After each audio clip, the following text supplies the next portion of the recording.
వివరాలకి ఒంగోలు కిమ్స్ హాస్పిటల్లో అరుదైన ఎండోస్కోపీ చికిత్సను విజయవంతంగా నిర్వహించినట్టు KIMS hospital chief operating officer K Ankireddy తెలియజేశారు. స్థానిక కిమ్స్ హాస్పిటల్ ఏర్పాటు చేసిన మీడియా సమావేశంలో పాల్గొని మాట్లాడారు. ఈ కార్యక్రమంలో doctor CR Reddy, doctor Ashok Kumar తదితరులు పాల్గొన్నారు.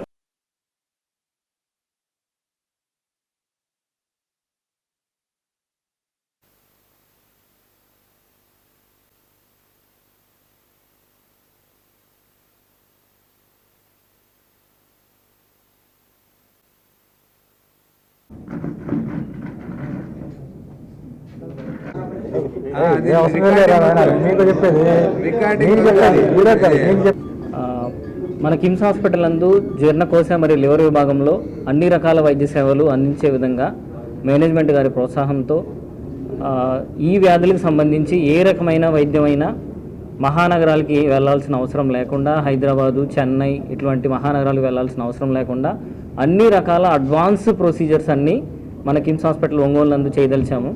అందులో భాగంగా మొదటిగా మా దగ్గరికి వచ్చిన 24 సంవత్సరాల వయసున్న పేషెంట్ ఆహారం తినలేక మింగుడు పడకుండా ఇబ్బంది పడుతూ గత 6 నెలల నుంచి ఇబ్బంది పడుతున్నందుకు వివిధ నగరాలు తిరిగి, వివిధ హాస్పిటల్స్ తిరిగి వైద్యం కొరకు మా హాస్పిటల్కి చేరుకున్నారు.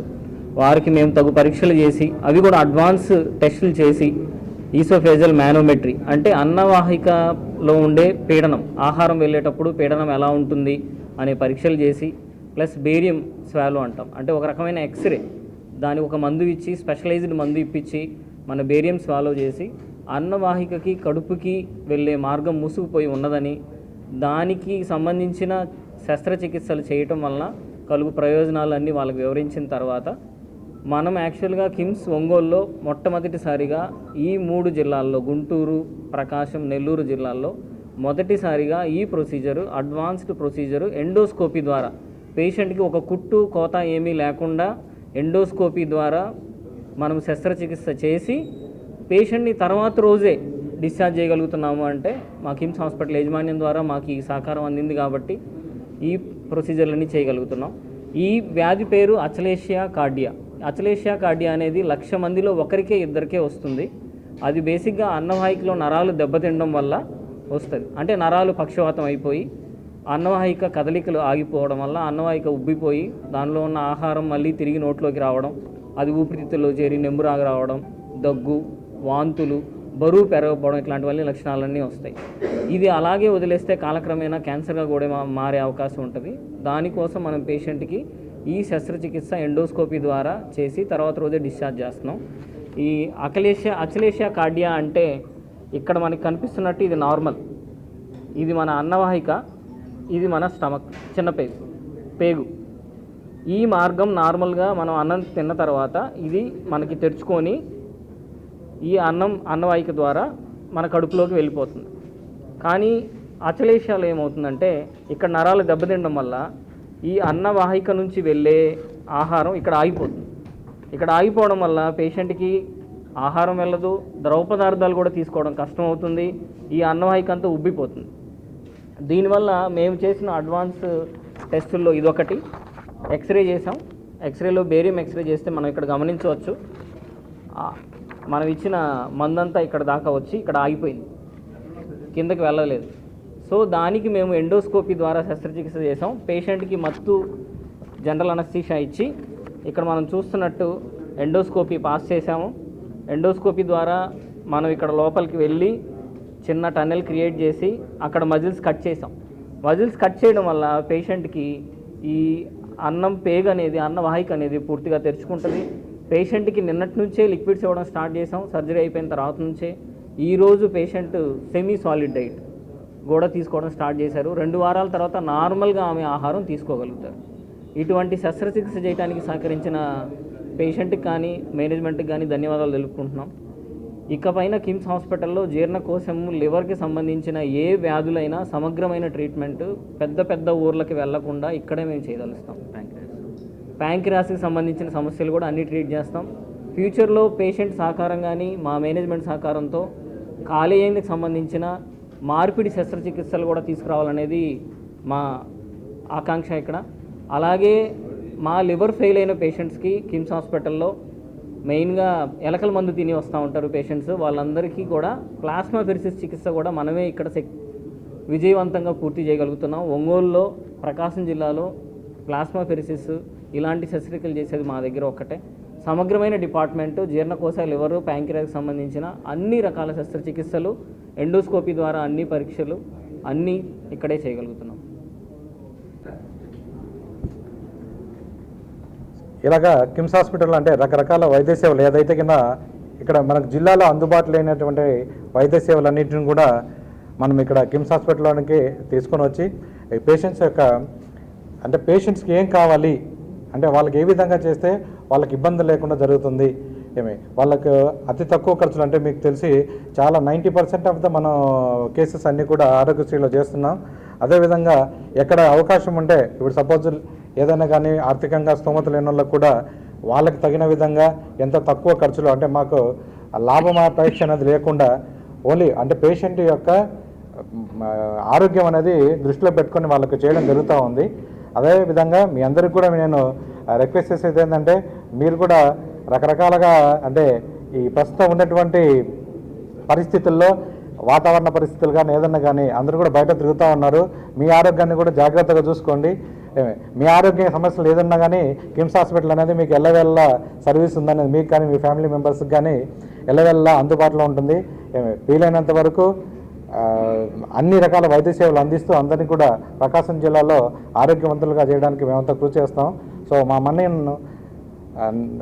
మన్నించి అందరికీ వచ్చేసినటువంటి మీడియా మిత్రులందరూ కూడా మరొకసారి ధన్యవాదాలు తెలుపుతూ ముగిస్తున్నాను. Thank you. ఈ నెల 14వ తేదీన అంబేద్కర్ జయంతి ఘనంగా నిర్వహించాలని దళిత నేత నీలనాథ్ డిమాండ్ చేశారు. స్థానిక దళిత పరిరక్షణ సమితి కార్యాలయంలో మీడియా సమావేశంలో పాల్గొన్నారు. ఈ కార్యక్రమంలో మాలమోహన్ అధ్యక్షుడు దారాజీ తదితరులు.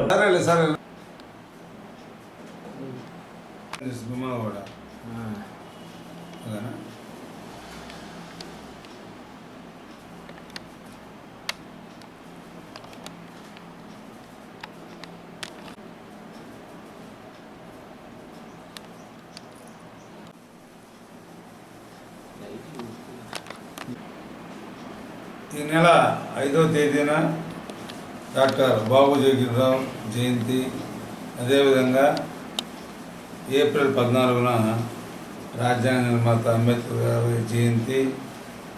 Election code. Since the model code of conduct is in force due to the Lok Sabha and AP legislative assembly elections and as per the instruction of the Election Commission of India, the Director of Social Welfare and all the district collectors shall ensure that the celebrations. Lok Sabha శాసనసభ ఎన్నికలు జరుగుతున్న నేపథ్యంలో election code అమల్లో ఉన్నా కానీ అంబేద్కర్ జయంతి, జగజీవనరావు జయంతి ఘనంగా జరపండి. అయితే రాజకీయ నాయకుల ఉపన్యాసాలు కానీ రాజకీయ నాయకులుగా పాల్గొనకుండా మీరు జాగ్రత్తగా జరపండి. అందుకు గాను 1వ తారీఖున ఈ నెల 1వ తారీఖున రాష్ట్ర ప్రభుత్వం సోషల్ వెల్ఫేర్ డిపార్ట్మెంటు డైరెక్టరు అన్ని 20 రాష్ట్రంలో అన్ని జిల్లాలుగా ఆదేశాలు ఇచ్చారు. కానీ ఆదేశాలు ఇచ్చినా కానీ 1వ తారీఖున ఇచ్చింది, 2వ తారీఖున ప్రకాశం జిల్లా కలెక్టర్ గారికి ఆదేశాలు వచ్చినాయి. కానీ జగజీవనరావు జయంతి సభ 5వ తారీఖున జరిగింది. 5వ తారీఖున కేవలం దండలేసి దండాలు పెట్టి జిల్లా కలెక్టర్ దినేష్ కుమారు వెళ్ళారు. కానీ ఎవరు సాంఘిక సంక్షేమ శాఖ కనీసం ఫ్లెక్సీలు వేయటం కానీ ₹1,00,000 ఖర్చు పెట్టి భోజనాలు ఏర్పాటు చేయటం కానీ జరగలేదు. ఎందుకనంటే ఎలక్షన్ కోడ్ అమల్లో ఉందని చెప్పారు. మేము ఎందుకు ఎలక్షన్ కోడ్ అమల్లో ఉండి ఎందుకు చేయకూడదు కదా, ఇప్పుడు జరుపుతారు కదా అని మేము మన విజయవాడ తాడేపల్లిని సంప్రదించి సోషల్ వెల్ఫేర్ డైరెక్టర్ని సంప్రదించి ఈ సర్క్యులర్ కాపీని పంపించారు. కానీ ఇది బయట పెట్టలేదు ఎవరు, ప్రకాశం జిల్లా కలెక్టర్ కానీ అదేవిధంగా సాంఘిక సంక్షేమ శాఖ డిడి లక్ష్మీనాయక్ కానీ ఇది బయట పెట్టలేదు. ఇదే కాదు, ప్రతి సందర్భంలో మన పూలే జయంతి సభ దానికి జగన్ ప్రభుత్వం ఎస్సీలు నా ఎస్టీలు నా బీసీలు అంటారు, రూపాయి విడుదల చేయాలి. ఇచ్చిన వాటికి వీటికి చేయరు. పత్రికా ప్రకటన కూడా ఎవరు. కనీసం అంబేద్కర్ జయంతి ఉదయం 10 గంటలకు ఇట్లా కలెక్టర్ గారు ప్రభుత్వం తరఫున పూలమాలలు అర్పిస్తారు, అభిమానులు హాజరు కావాలని చెప్పి సాంఘిక సంక్షేమ శాఖ నుంచి మనకి ఇది రావాలి, కార్డులు వేయాలి, ఇలాగ పంపిస్తారు సంఘాల నాయకులకి అందరికీ, కానీ సంఘాల నాయకులకి లేదు. అదేవిధంగా ఫ్లెక్సీలు వేయాలి, పత్రికా ప్రకటన ఇవ్వాలి, అది గుట్టుగా జరుగుతుంది. ఆయన నక్సలైట్ నాయకుడు కాదు కదా అంబేద్కర్. వీళ్ళు ప్రభుత్వం ఆదేశాలు ఇచ్చిన అంబేద్కర్ ఆదేశాలను దాచిపెట్టి ఇంతమటి జరపల. నేను ఈరోజు జిల్లా కలెక్టర్ గారికి మెసేజ్ పెట్టాను వాట్సాప్లో, ఎందుకంటే ఆయన కావాలంటే ఎలక్షన్ కోడ్ బిజీగా ఉన్నారని కలెక్టర్ ప్రకాశానికి పెట్టాను, ప్రకాశం జిల్లా కలెక్టర్ గారికి. ఈ విధంగా జగ్జీవన్ రావు జయంతి సభ ఈ విధంగా జరిపారు, మొక్కుబడిగా జరిపారు. రేపు అంబేద్కర్ జయంతి సభ కూడా ఇలానే జరుపుతూ ఉంటున్నారు. సోషల్ పేరు టీడీకి ఫోన్ చేస్తే ఎందుకంటే ఆ బాధ్యత మొత్తం సాంఘిక సంక్షేమం తరఫున ప్రభుత్వం తరఫున చేయాల్సిన సాంఘిక సంక్షేమం డీడీ లక్ష్మణ నాయక్ చేస్తే స్విచ్ ఆఫ్ అని వస్తుంది ఫోన్. డీడీ సోపరెడ్డికి ఫోన్ చేస్తే రెడ్డికి మాకేం చెప్పలేదని డీడీ గారు, ఆయన నేను ఎలక్షన్ తింటూ ఉన్నామని ఆయన చెప్తున్నారు. అంటే రాష్ట్ర ప్రభుత్వం ఆదేశించి ఎలక్షన్ కమిషన్ ఆఫ్ ఇండియా ఆదేశించి నిధులు విడుదల చేస్తే వీళ్ళు పత్రికా ప్రకటన ఇవ్వలేదు, సంఘాల నాయకులు చెప్పలేదు, ఫ్లెక్సీలు వేయరు. అంత మొక్కుబడిగా దండలేకపోతే ఎవరున్నారు? అవి కూడా వదిలేసేయండి, తప్పనిసరిగా జరపాలని చెప్పి జిల్లా కలెక్టర్కి మేము ఇందాకనే వాట్సాప్లో మెసేజ్ పెట్టడం జరిగింది జిల్లా కలెక్టర్ దినేష్ కుమార్ గారికి. అదేవిధంగా ఆయన కూడా చూడటం జరిగింది. కాబట్టి అంబేద్కర్ జగన్ ప్రభుత్వం ఆదేశించి అంటే జగన్ ప్రభుత్వం నా వరకు ఆదేశాలు ఇచ్చి జరపొద్దని ఆదేశించిందా మాకు అర్థం కావటం వల్ల. ఇదే కదా ప్రతిదీ కూడా దామోదరం సంజీవ జయంతి శతజయంతి ఉత్సవాలు మొక్కుబడిగా జరుపుతారు, ఎవరో చెప్పరు. రాజ్యాంగ ఆమోదినోత్సవం మొక్కుబడిగా ప్రభుత్వం తరపున ఆదేశాలు వచ్చినా కానీ ఈ జిల్లాలో వెళ్ళిందో మొక్కుబడిగా జరుపుతారు, ఎవరికి తెలియజేయరు, రహస్యంగా జరుపుతారు. కాబట్టి జిల్లా కలెక్టర్ గారికి ఆదేశాలు ఇస్తాం. రేపు కానీ జిల్లా కలెక్టర్ కానీ అంబేద్కర్ జయంతి సభని అంబేద్కర్ భవన్లో నిర్వహించాలి. వచ్చిన ఆహుతులందరూ భోజనాలు ఏర్పాటు చేయాలి. ఆ ₹1,00,000 ఖర్చు పెట్టాలి. ఒకవేళ ప్రభుత్వంగా నిజంగా ఖర్చు పెట్టకపోతే మాకు చెప్తే మేమే భోజనాలు ఏర్పాటు చేస్తామని మేము జిల్లా కలెక్టర్ గారికి పత్రికాముఖంగా తెలియజేస్తాం. ఒంగోలు కాంగ్రెస్ పార్టీ అభ్యర్థి బిఆర్ గౌస్, పార్లమెంట్ అభ్యర్థి యథాసాగర్ రెడ్డి స్థానిక అన్నవరపాడులో ఎన్నిక ప్రచారం నిర్వహించారు. ఈ కార్యక్రమంలో ఉంగరాశీలు రసూల్, సుబ్బారావు, రవి తదితరులు పాల్గొన్నారు.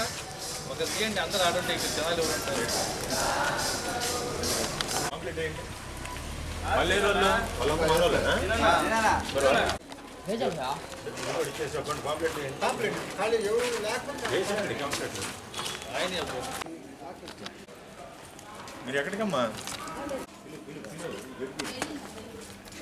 ఏమండి గౌస్ గారు పోటీ చేస్తా ఉన్నారు. పార్లమెంట్కి అసెంబ్లీకి 2 ఓట్లు కూడా కాంగ్రెస్ పార్టీకి వేయండి.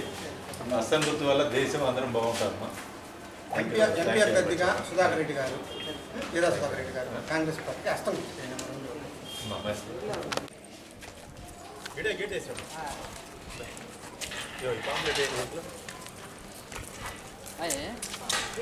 దీంట్లో పాంప్లెట్ ఏంటి మేడం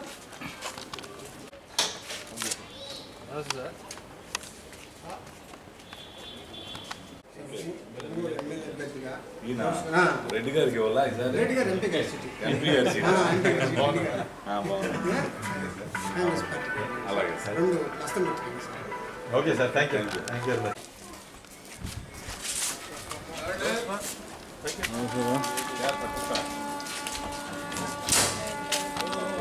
నమస్తే అమ్మా. అస్తం గుర్తు కోట్ చేయండి. కాంగ్రెస్ పార్టీ అభ్యర్థి ఒంగోలు తరఫున పోటీ చేస్తూ ఉన్నారు. అది సార్ పాంప్లెట్ మ్యానుఫ్యాక్చర్ జరుగుతుంది. Thank you.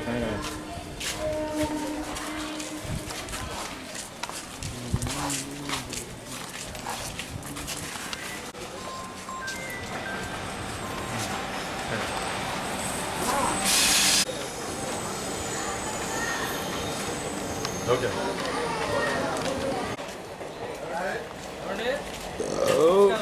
పిజ్జా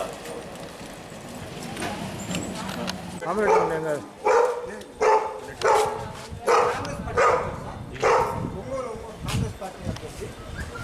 హౌస్ గారు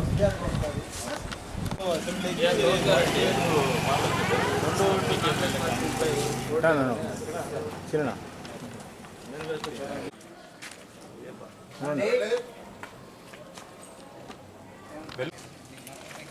ఇది ఏమండి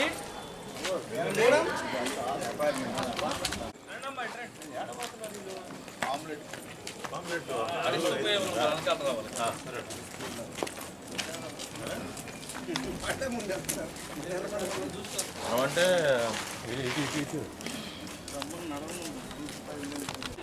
కాంగ్రెస్ పార్టీ వచ్చామమ్మా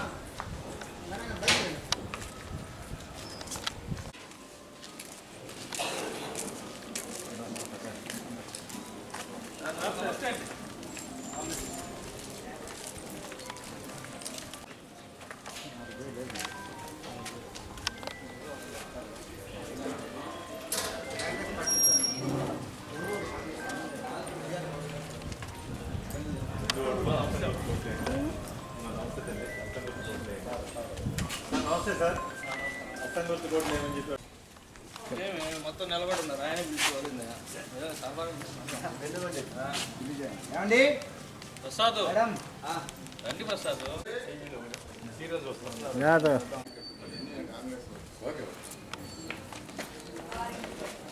కలిపేసండి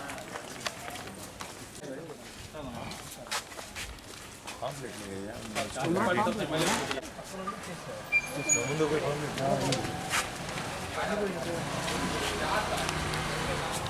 హస్తం గుర్తు కోట్లు వేయండి రెండో ఓట్లు కూడా హస్తం గుర్తు కోట్లు వేయండి సార్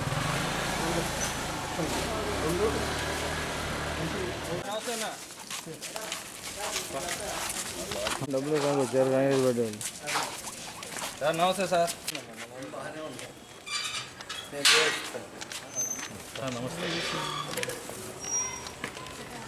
ఎమ్మెల్యే పోటీ చేస్తాను మీ పేరు గౌస్ సార్ బిఆర్ గౌస్ హస్తం గుర్తు కోట్లు వేయండి సార్ రెండు ఓట్లు ఉంటాయి ఎంపీ ఓటు అసెంబ్లీకి రెండు కూడా హస్తం గుర్తు కోట్లు వేయండి అందరం దేశం అభివృద్ధి చెందింది రాష్ట్రం అభివృద్ధి చెందింది ప్రత్యేక హోదా ప్రత్యేక హోదా వస్తుంది.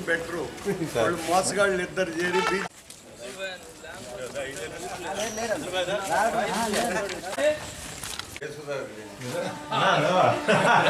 లైట్ ఇంటి పడతా ఉంటే కానీ ఇంకా విశేషాలు మన గుర్తు పాత గుర్తు హస్తం గుర్తు ఈ వృత్తిలోనే పుట్టానే మనం అదే కాకపోతే కొన్ని పరిస్థితులు మారినందువల్ల మా కొద్దిగా గ్యాప్లు వచ్చినాయి కానీ ఇక ఈ ఎలక్షన్ లో ఎట్లుందో ఒక్క నెక్స్ట్ ఎలక్షన్ గ్రూప్గా ఉంటుంది ఓపెన్ మాట ఇప్పుడు ఏంటంటే బతికి పుల్లు పోసుకుంటది వచ్చే ఎలక్షన్ కి బాగుంటుంది. మీలాంటి పెద్దవాళ్ళందరూ కూడా థ్యాంక్ యూ. నమస్తే అమ్మా, కాంగ్రెస్ పార్టీ నుంచి వస్తున్నాం తల్లి. హస్తం గుర్తు కోట్లు ఏమని చెప్పి అడుగుతున్నామ్మా. రెండు ఓట్లు కూడా కాంగ్రెస్ పార్టీకి హస్తం గుర్తు కోట్లు. థ్యాంక్ యూ అమ్మా, థ్యాంక్ యూ. ఆట గుర్తమ్మా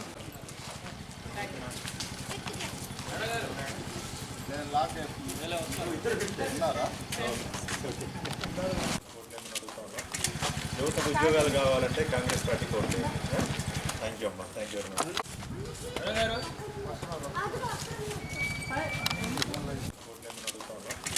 యువతకు ఉద్యోగాలు కావాలంటే కాంగ్రెస్ పార్టీ కోట్లు. థ్యాంక్ యూ అమ్మా, థ్యాంక్ యూ వెరీ మచ్. గెలిపిస్తే నా పేరు గౌస్ లక్షాలు సాలిడ్ ఓటు అదే यादव कम सबको बोलो गाँव में आज करो CA NRC लाते को देखते हैं बीजेपी वाले उधर को टिकाना के कांग्रेस पार्टी से करता एक बार मदद करो हमारी పెద్దమ్మా నెలకి 8,500 కాంగ్రెస్ పార్టీ పెన్షన్ ఖచ్చితంగా 8,500 ఇస్తుంది. బిడ్డలకు ఉచిత విద్య ఉంటుంది. ఎంతమంది పిల్లలు ఉంటే అంతమందికి ఉచిత విద్య పీజీ వరకు ఎంతవరకు చదువుకుంటే అంతవరకు.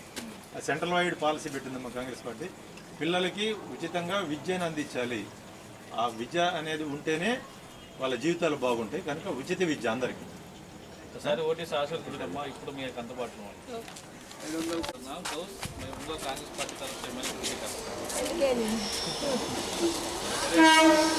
అవకాశం ఇవ్వండి.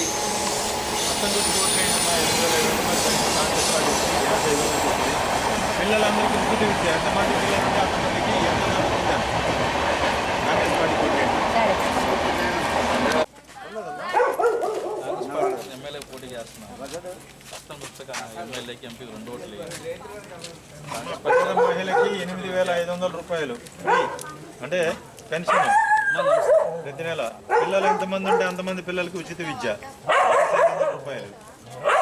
మహాలక్ష్మి స్కీమ్ కింద సంవత్సరానికి ₹1,00,000, 5 సంవత్సరాలకు ₹5 లక్షల కాంగ్రెస్ పార్టీ ఇస్తానండి. మళ్ళీ కాంగ్రెస్ పార్టీని ఆదరించారు. సార్ అవకాశం ఏమన్నా చెప్పారమ్మా? నమస్తే అమ్మా. కాంగ్రెస్ పార్టీ వచ్చాం 100 ఎమ్మెల్యే పోటీ చేస్తున్నామ్మా. నా పేరు గౌస్. సార్ హస్తగుర్తు ఓటేయండి. కేంద్రంలో రాష్ట్రంలో అధికారంలో కాంగ్రెస్ పార్టీ ప్రతి సంవత్సరం మహిళల అకౌంట్లో ₹1,00,000 అకౌంట్ వేస్తుంది. పిల్లలకి ఉచిత విద్య ఉంటుందమ్మా. 10 సంవత్సరాల పాటు కాంగ్రెస్ పార్టీ లేకపోవడం వల్ల ఈ దేశం సర్వనాశనం అయిపోయింది. ఒకసారి అవకాశం ఇవ్వండి. మళ్ళీ ఎంతమంది పిల్లలు ఉంటే అంతమంది పిల్లలకు ఉచితం ఇస్తారు. ఎంతవరకు చదువుకుంటే అంతవరకు కాంగ్రెస్ పార్టీ కోట్లేదు. కాంగ్రెస్ పార్టీ తరఫున ఎమ్మెల్యే పోటీ చేస్తున్నామమ్మా. ఒకసారి కాంగ్రెస్ పార్టీ మేము అవకాశం ఇవ్వండి.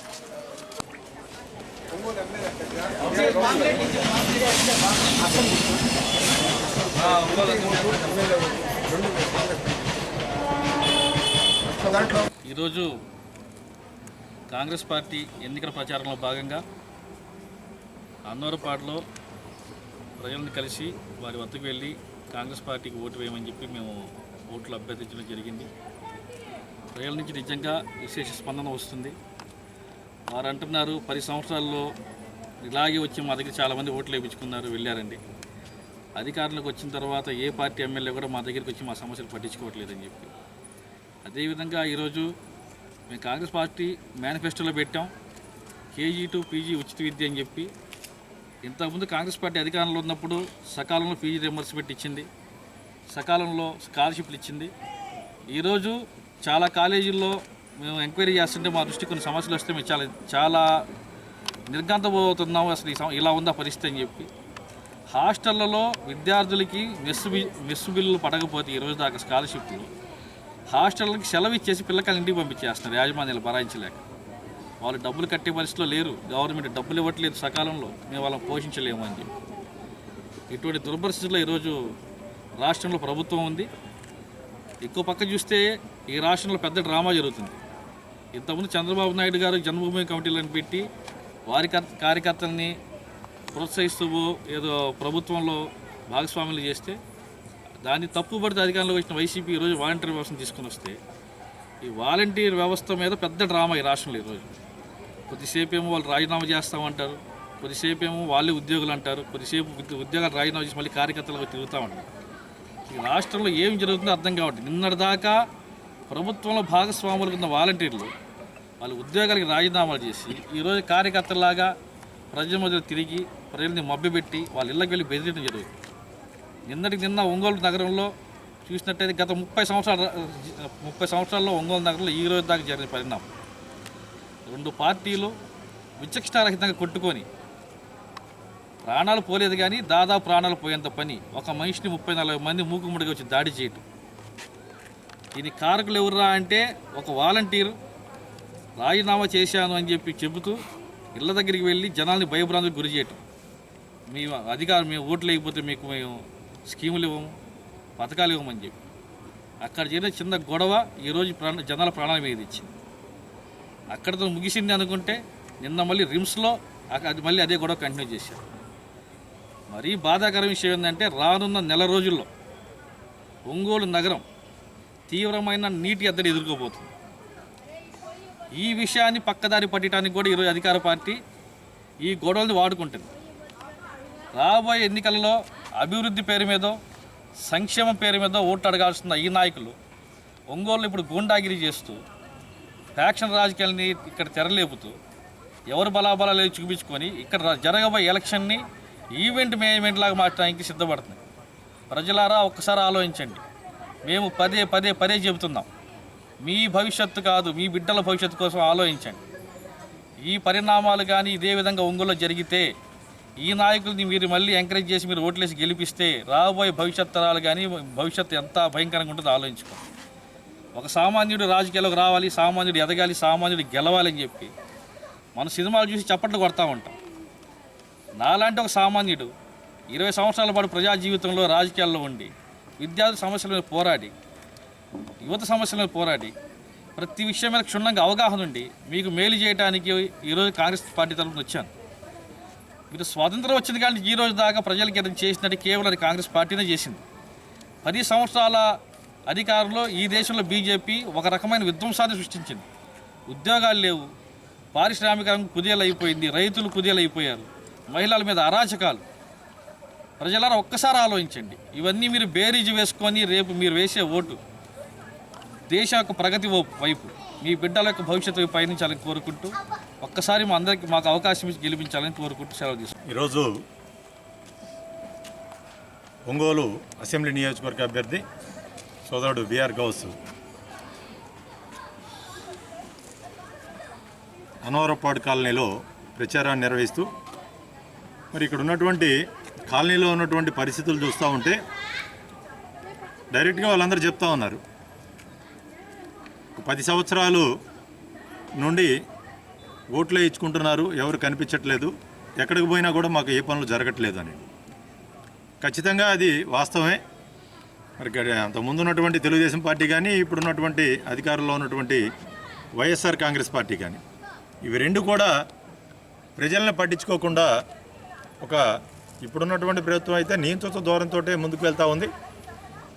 మరి ఇంతకుముందు ఎన్నడూ కూడా జరగనట్టు విధంగా ప్రస్తుతం ఎలక్షన్లని అటు అధికారంలో ఉన్నటువంటి వైసీపీ కావచ్చు, ప్రతిపక్షంలో ఉన్నటువంటి తెలుగుదేశం పార్టీ కావచ్చు, ఒక విధ్వంసాన్ని గొడవలని సృష్టించి, అంటే వాళ్ళు చేసినటువంటి అభివృద్ధి అనేది ఏమీ లేక, వాళ్ళు చెప్పుకోలేక ప్రజల్ని డైవర్ట్ చేయడానికి, కార్యకర్తల్ని డైవర్ట్ చేయడానికి, అడిగిన వాళ్ళ మీద అంటే మీరు ఏం చేస్తున్నారు, ఏం చేశారు అని అడిగితే వాళ్ళ మీద దాడి చేసేటువంటి ప్రయత్నాలు జరుగుతూ ఉన్నాయి. మరి బాలినేని శ్రీనివాసరెడ్డి గారు నేను ఒక మాట అంటా ఉన్నాడు, ఆయన మా కోడలి జోలికి వచ్చారు, నా కుటుంబం జోలికి వచ్చారు, నేను ఎవరిని వదిలిపెట్టను అని. ఓకే, మరి బాలినేని శ్రీనివాసరెడ్డి గారు జరిగిన గొడవ నా కుటుంబం మీద చేయి వేయటం వల్ల, లేకపోతే నా కుటుంబం జోలికి వచ్చినందువల్ల ఈ గొడవ జరిగిందని చెప్పేసి ఆయన చెప్పాడు. సోదరులారా, నేను ప్రజలను ఒకటి అడుగుతున్నాను, అటు వైసీపీ కార్యకర్తలను కానీ అటు తెలుగుదేశం పార్టీ కార్యకర్తలను కానీ, కేసు బాలినేని శ్రీనివాసరెడ్డి గారి కుటుంబం ఏమన్నా పోలీస్ స్టేషన్లో పెట్టిందా, లేదు బాలినేని శ్రీనివాసరెడ్డి కుటుంబానికి ఎవరికన్నా దెబ్బలు తగిలినాయా, లేదు దామచర్ల జనార్దన్కి కానీ జనార్దన్ తరపు బంధువులకు కానీ లేకపోతే వాళ్ళ కుటుంబ సభ్యులకి ఏమన్నా దెబ్బలు తగిలి వాళ్ళ కుటుంబ సభ్యుల మీద బాలినేని శ్రీనివాసరెడ్డి కానీ దామచర్ల జనార్దన్ కానీ ఏమన్నా కేసులు పెట్టుకున్నారు? అంటే ఇక్కడ బలైపోతుంది ఎవరు? బలైపోతుంది సామాన్య ప్రజలు, అట్టడుగున్నటువంటి బలహీన వర్గాలు, వాళ్ళతో పాటు తిరుగుతున్నటువంటి యువత. కేసులు వాళ్ళే పెట్టుకుంటున్నారు, వాళ్ళ మీద ఒకరికొకరు కేసులు పెట్టుకొని తలకాయలు పగలు కొట్టుకుంటున్నా, దెబ్బలు తగులుతున్నా, రక్తం చిందిస్తున్నా, అటు వాళ్ళ కోసం వీళ్ళు దెబ్బలు తిని కేసులు కూడా వీళ్ళే పెట్టుకుంటున్నారు. కనీసం చూడండి, ఇప్పుడు బాలినేని శ్రీనివాసరెడ్డి గారు వెళ్ళి వాళ్ళ కోడలు గారు కానీ వాళ్ళ కొడుకు కానీ కేసు పెట్టలా. కేసు ఎవరు పెట్టారు? ఇక్కడ ఆ పక్కన ఉన్నటువంటి కార్యకర్తలు. గొడవ ఎవరిది? గొడవ ఇయ్యింది, కేసులేమో వాళ్ళయ్యి. మరి ఇది ఎక్కడ న్యాయం అండి? కనీసం పక్కన తిరిగేటువంటి కార్యకర్తలు కానీ సామాన్య ప్రజలు కానీ ఆలోచించండి ఒక్కసారి. ఏం జరుగుతుంది, ఏం జరిగింది, ఎవరు బలవుతున్నారు అనేటువంటి ఒక అంశాన్ని దృష్టిలో పెట్టుకొని పక్కన ఉండేటువంటి కార్యకర్తలు కూడా ఆలోచించుకోవాలి. వాళ్ళ స్వార్థ రాజకీయ ప్రయోజనాల కోసం ఒక బడుగు బలహీన వర్గాల్ని, పేదల్ని బలి చేస్తున్నారని చెప్పేసి నేను ముఖ్యంగా తెలియజేస్తున్నా. ఇకనైనా సరే ఈ దరిద్రపు రాజకీయం బాలినేని శ్రీనివాసరెడ్డి మానుకోవాలని చెప్పేసి మేము తెలియజేస్తూ ఉన్నాం. మరి రాజకీయం చేయొచ్చు కానీ ఇంత దరిద్రంగా రాజకీయం చేయకూడదు.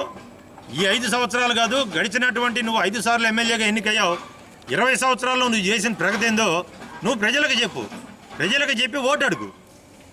దాన్ని హర్షిస్తారు. కానీ నువ్వేదో నా కుటుంబం మీద వచ్చారు, నువ్వు చేసినటువంటి అభివృద్ధి చెప్పుకోలేక ఈ డైవర్షన్ పాలిటిక్స్ చేయడం అనేది తప్పు అని చెప్పేసి మేము తెలియజేస్తూ, ఒంగోలు ప్రజలు విఘ్నులు, ఒకసారి ఆలోచించండి. మరి కాంగ్రెస్ పార్టీ ఇచ్చినటువంటి మేనిఫెస్టోని క్షుణ్ణంగా చదవండి. రాష్ట్రానికి ప్రత్యేక హోదా 10 సంవత్సరాలు కాంగ్రెస్ పార్టీ ఇస్తాననేది, మరి రాష్ట్రానికి ప్రయోజనాలు కావాలన్నా ఈరోజు రాష్ట్రంలో కొన్ని లక్షల మంది యువత వాళ్ళ చదువు పూర్తి అయిపోయి వాళ్ళు బయటకు వచ్చి ఉద్యోగాలు లేకుండా వాళ్ళు విదేశాలకు కానీ పక్క రాష్ట్రాలకు కానీ వెళ్ళిపోతూ ఉంటే చాలా బాధ కలుగుతూ ఉంది. మరి ఉద్యోగం నిరుద్యోగం రూపుమారడానికి మరి జగన్మోహన్ రెడ్డి చేసింది ఏంది? బాలినేని శ్రీనివాసరెడ్డి ఇక్కడ కనీసం ఒక ఇండస్ట్రీని తీసుకొని వచ్చాడని చెప్పేసి మేము కాంగ్రెస్ పార్టీ తరఫున డిమాండ్ చేస్తూ ఉన్నాం. 2,30,000 ఉద్యోగాలు ఖాళీలు ప్రభుత్వ రంగ స్థలంలో సంస్థల్లో ఖాళీగా ఉంటే జగన్మోహన్ రెడ్డి గారు ఒక్క ఖాళీని కూడా భర్తీ చేయలేదు ఈ 5 సంవత్సరాల్లో. డిఎస్సి వేస్తా అన్నాడు, ప్రతి సంవత్సరం జాబ్ క్యాలెండర్ రిలీజ్ చేస్తా అన్నాడు. మరి ఈ రోజుకి 1 సంవత్సరం అయినా సరే నువ్వు జాబ్ క్యాలెండర్ రిలీజ్ చేసావా, యువతకి న్యాయం చేసావా అని చెప్పేసి మేము కాంగ్రెస్ పార్టీ తరఫున డిమాండ్ చేస్తా ఉన్నాం. కనుక కాంగ్రెస్ పార్టీ వస్తేనే యువతకు మేలు జరిగిద్ది, పేదలకు కానీ ఎస్సీ ఎస్టీ బీసీ మైనారిటీలకు కానీ మరి ఉద్యోగ అవకాశాలు కావాలన్నా వాళ్ళ జీవితాలు బాగుపడాలన్నా కాంగ్రెస్ పార్టీకి హస్తం గుర్తుకు ఓట్లేయండి. ఈరోజు బీజేపీ అంటే బాబు, జగన్, పవన్ అంటే ఒక పక్కన జగన్మోహన్ రెడ్డి ఇండైరెక్ట్గా బీజేపీకి మద్దతు ప్రకటిస్తూ ఉంటే అటు డైరెక్ట్గా చంద్రబాబు నాయుడు కానీ పవన్ కళ్యాణ్ కానీ వీళ్ళందరూ కూడా బీజేపీతో పొత్తులో ఉన్నారు. మరి కాంగ్రెస్ పార్టీ ఒక్కటే రాష్ట్ర ప్రయోజనాలు కాపాడగలదు.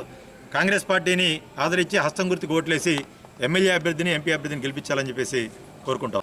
ఈరోజు అన్నవరపాడు ఏరియాలో ఒంగోలు అభ్యర్థిని బిఆర్ గౌస్ గారిని తీసుకొని ఇంటిల్లు కలిగి తిరిగి ఓట్లు అభ్యర్థించాము. ఈ ఓట్ల అభ్యర్థనలో మేము ఎప్పుడైతే తిరగడం మొదలుపెట్టామో కొంతమంది మహిళలు వాటంగా బయటకు వచ్చి ఎంతో ఆదరించి ఇళ్లలోకి ఆహ్వానించడం చూశాము. వాళ్ళ బాధలు ఇప్పుడు దాకా పడ్డ బాధలన్నీ విన్నవించుకున్నారు. మేము సామరస్యంగా విన్నాము. మా పార్టీని గెలిపిస్తే ఇటువంటి సమస్యల నుంచి బయటపడేస్తామని వాళ్ళకి హామీ ఇవ్వటం జరిగింది. ఈ హామీ కాకుండా ఈ విపరీతమైన రేట్లు కడుపు బలహీన వర్గాలు జీవించడానికి ఎంతో కష్టంగా పరిణమించిన ఈ పరిస్థితులన్నీ వెంటనే రూపుమాసిపోతాయి. కనుక కాంగ్రెస్ పార్టీని ఓటేసి మా అభ్యర్థి గౌస్ గారిని గెలిపించుకుని ప్రజలకు ఈ వార్త సంవత్సరం